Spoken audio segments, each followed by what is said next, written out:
Well, thank you very much to this esteemed body. It's a pleasure to be here and an honor to be here with all of you today. I offer for your consideration that the Korean Peninsula of 2017 is an opportunity and not a crisis. This moment in time offers first an opportunity to significantly decrease the suffering of more than 25 million North Koreans. Second, an opportunity for the Korean people to reunite once again. Third, an opportunity for the entire peninsula to share the many blessings of a democracy. Fourth, an opportunity to once and for all eliminate all nuclear weapons from the peninsula and serve as an example for the rest of the world to follow. Fifth, an opportunity for China to set and act a part of a great power or choose to act as a closed nation. Sixth, an opportunity for the United States to continue in its role as a global power and a global leader. And finally, seventh, an opportunity for North Korea to join the world of responsible nations through direct talks between the United States and North Korea. These seven aspirations, while lofty, are certainly achievable in short order. The alternative of war on the Korean Peninsula or a fully nuclear North Korea are both fully unacceptable. 25 million North Koreans currently live in the world, a world that is considered unfathomable by most everyone in this room today.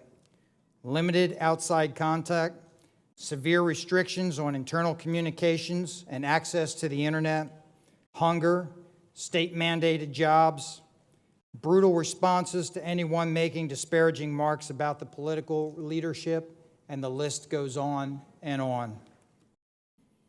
In 2013, the gross domestic product of North Korea was estimated at $33 billion, while South Korea was at $1.19 trillion. The GDP per capita was $33,200 in South Korea.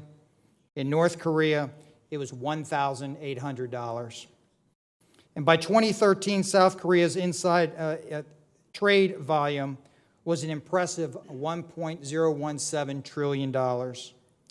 This massive disparity of wealth, education, and freedoms will eventually lead to a unified Korea, or less likely, a transition of the current Kim Jong-un regime. And there are experts in this room who have spent a lifetime studying this issue. A citizen-driven movement for reunification by an organization known as the Action for One Korea focuses on the Koreans' dreams foundation principle of uplifting human rights and dignity, serving as a foundation for shared vision that can unite the Korean people and serve as a new paradigm that advances world peace and human prosperity. We have an opportunity for the entire peninsula to share the many blessings of a democracy. The significant differences between the quality of life in East and West Germany is magnified many times in the case of these two similarly cleaved neighboring countries, of which shared in the blessings of democracy, the South Koreans, and one in which is ruled by dictators, North Korea. And while the variance in quality of life may be seen in differences between the GDPs of East and West Germany, a 1-to-7 ratio, South Korea to North Korea is a 40-to-1 ratio. Like the Germany issue, this will be a significant initial cost to the world, a financial burden. But I offer that is one well worth the world's efforts from a moral, economic, and security perspective. Right now, we have an opportunity to once and for all eliminate all nuclear weapons from the peninsula and serve as an example for the rest of the world. The issue of a nuclear North Korea goes well beyond the Kim Jong-un regime. Consider this, and some of you in this room may not agree with me, but if North Korea is allowed to continue its nuclear weapons program, the Japanese and South Koreans will be forced to build advanced nuclear weapons programs of their own. For both Japan and South Korea, this nuclear program will provide a type of mutually assured destruction paradigm which should prevent even the most radical thinking dictators from using these weapons against other nations. But it doesn't stop there. If Japan becomes nuclear, China will undoubtedly feel a need to expand its weapon systems. In the meanwhile, Iran and other nations will watch the North Korea, as they get their way, develop a nuclear program and threatening world peace, and you may well see a proliferation into the Gulf states and other building their own systems in the coming decade. So, why does all this matter to the average global citizen? Because we will lose control of fissile material. It's that simple. And if you think 9/11 was bad, see what happens if we lose control over the fissile material in the world today. This is an opportunity also for China to act as a part of a great power, or to choose to continue to act as a closed nation. China faces a complex scenario in their own backyard. They are concerned with a united Korea that would resemble the affluent and widely successful democracy of South Korea, a close ally to the United States.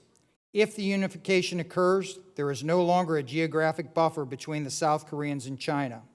But if China does nothing, they are likely left with a nuclear North Korea, a nuclear Japan, a nuclear South Korea, and possibly combat operations that could go nuclear on the peninsula. China saw the impact on nations like Turkey when 4 million refugees flooded their nation of 80 million people. A major war on the peninsula will be many times greater, and with the potential of nuclear, chemical, and biological weapons being used and drifting into the Chinese airspace. And even if none of those likely WMD after effects impact China, imagine the impact on their economy as shipping lanes were shut down and logistics grind to a near standstill in the region. China's tenuous civilian banking system could quickly falter and impact the remainder of their economy in ways we do not wish to think about. And by the way, think about the impact of China on the rest of the global economy. The 2017 Korean Peninsula is an opportunity for the United States to continue in its role as a global leader. The United States remains positioned to be that indispensable nation in the world. No other nation is better prepared to facilitate an outcome on the peninsula that will not threaten the next generation's way of life. I am not implying that the United States should act alone in any way. But if those actions with the most to lose, those nations with the most to lose, do not act, I think it is America's role to lead, diplomatically, economically, morally, and if all else fails, militarily. And finally, it's an opportunity for North Korea to join the world of responsible nations through direct talks between the United States and North Korea. This is an opportunity for the United States to take leadership role and no longer rely on third parties to negotiate on America's behalf. The United States must communicate directly to North Korea through official channels to clearly articulate the options on the table for North Korea. There must be a clear path to survival for the nation of North Korea and the current regime. Similarly, there must be a clear path to their demise if certain actions are not taken in a very specific period of time. So, in closing, this is a complex problem with very real solutions. The United States must lead, the Chinese must lead, follow, or get out of the way, and North Korea must be presented options that could result in their survival without nuclear weapons. If these steps are taken, North Korea will eventually melt away and become united with a much more successful South Korea, and the world will be better for the changes. I open today with an assertion that the Korean Peninsula of 2017 is an opportunity, not a crisis. This historical moment presents a unique opportunity precisely because it looks and feels so much like a crisis. The properties of substances and nations can change under extreme heat and pressure. After more than 6 decades of diplomatic stagnation, an unprecedented nexus of factors that brought us to this moment when the heat and pressure are high. The bright focus of the global political community is directed at this problem.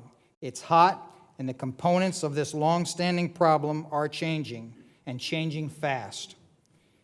And that means that this is a unique opportunity for a meaningful change that simply could not have happened under other leadership than ours, and also of yours, or at another time in this past 64 years than today.